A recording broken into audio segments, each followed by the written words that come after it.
एक छोटी सी कहानी से इस वीडियो की शुरुआत मैं करूंगा। जैसा कि सब लोग जानते हैं कि ज़िंदगी में एक चीज़ का होना कॉमन है और ये सबके लाइफ में है, चाहे वो अमीर हो या गरीब हो, है ना। इवन एनिमल्स क्यों ना हो, हर के लाइफ में समस्या होता है। हर इंसान के लाइफ में, हर जानवर के लाइफ में, मतलब दुनिया में जितने भी एग्जिस्टिंग थिंग्स हैं जो समझ सकते हैं, चीज़ों को सुन सकते हैं, जिनके अंदर भावना है, फीलिंग्स हैं, उनके पास समस्या का होना एकदम आवश्यक है। तो एक इंसान था हम ही लोग जैसा, हमेशा परेशान रहता था। हमेशा जब भी कोई परेशानी होती थी तो सीधे मंदिर पहुंच जाता था और भगवान के पास कंप्लेन का एक चार्ट लेके बैठ जाता था कि भगवान मेरी ये समस्या समाप्त कर दो, मेरी वो समस्या समाप्त कर दो, इतना समय तक मेरा ये समस्या समाप्त हो जाना चाहिए। मतलब भगवान को भी टारगेट देता था। यहाँ कलयुग में इंसान को टारगेट मिलता है, वो भगवान को भी टारगेट देता था। तो ये प्रोसेस कई महीनों तक चला।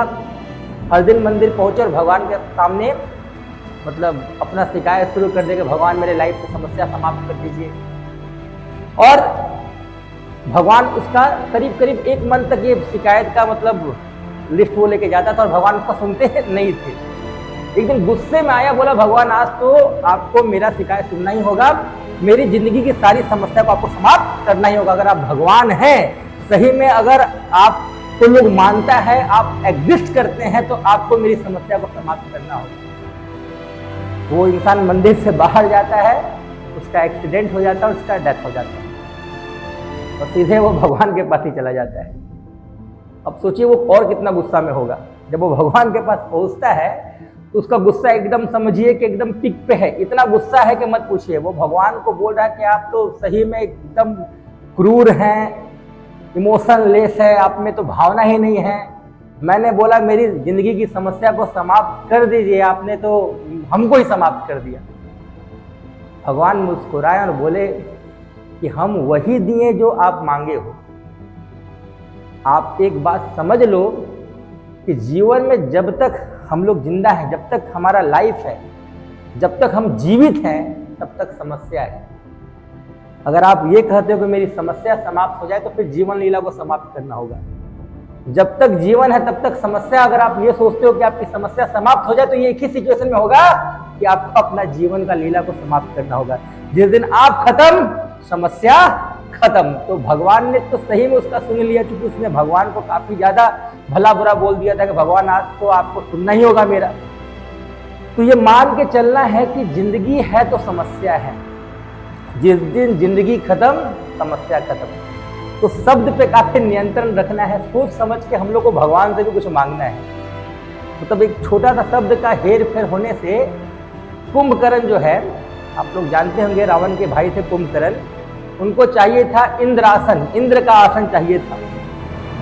और जब वो इंद्र का आसन मांगने वाले थे भगवान से, तो थोड़ा सा उनका जीभ जो है घूम गया और इंद्रासन की जगह उनके मुख से निकल गया था निंद्रासन। इंद्रासन की जगह क्या निकला था? निंद्रासन। और उसके बाद तो कुंभकर्ण सोते ही रह गए थे। तो सोचिए कि थोड़ा सा शब्द का हेर फेर होता है तो जिंदगी समाप्त हो जाती है। तो आपको यही समझना है कि आपको शब्दों पे नियंत्रण रखना है, शब्दों पे ध्यान देना है।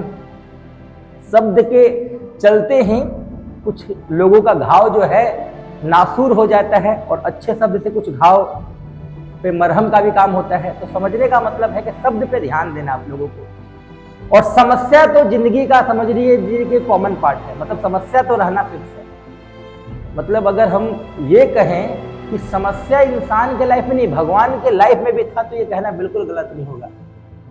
स्वयं श्री राम जो विष्णु जी के 7वें अवतार थे, 7th इनकारनेशन थे, उनको भी 14 साल का वनवास झेलना पड़ा था, है ना। अपनी पत्नी से दूर रहना पड़ा था। अगर हम लोग कृष्ण जी की बात करें तो विष्णु जी के 8वें अवतार है, विष्णु जी के मतलब 8th इनकारनेशन है। और भगवान होते हुए भी उनके भांजा अभिमन्यु का डेथ हो जाता है, उनको क्रूरता से मार दिया जाता है। तो सोचिए हम लोग तो इंसान हैं।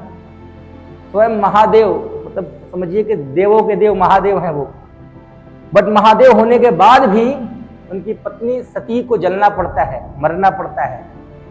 महादेव होने के बाद भी उनको अपने हाथों से अपने पुत्र का गला काटना होता है, अपने ससुर जी का गला काटना होता है। तो समस्या तो भगवान के जीवन में भी है। तो हम लोग तो तुच्छ इंसान हैं। अगर हम लोग सही में अगर ये कहेंगे कि हमारी जिंदगी से समस्या भगवान समाप्त कर दे, तो फिर वही हाल होगा जो उस कहानी उस कैरेक्टर का हुआ था। हम लोग का भी जीवन लीला समाप्त हो जाएगा और फिर हम लोग ऊपर जाके कंप्लेन करेंगे। इसलिए अगर भगवान से कभी कुछ मांगना है, कभी भी ये मत मांगे कि भगवान मेरे जिंदगी की समस्या को समाप्त कर दीजिए, नहीं तो डायरेक्ट समस्या समाप्त होगी और हम लोग ऊपर चले जाएंगे। आपको भगवान से ही मांगना है कि भगवान हमें समस्या से लड़ने की ताकत दीजिए, समस्या को समाप्त मत कीजिए, बस हमें वो ताकत दीजिए ताकि हमारे पास समस्या आए और हम उसका डट के सामना कर सकें। बहुत बहुत धन्यवाद।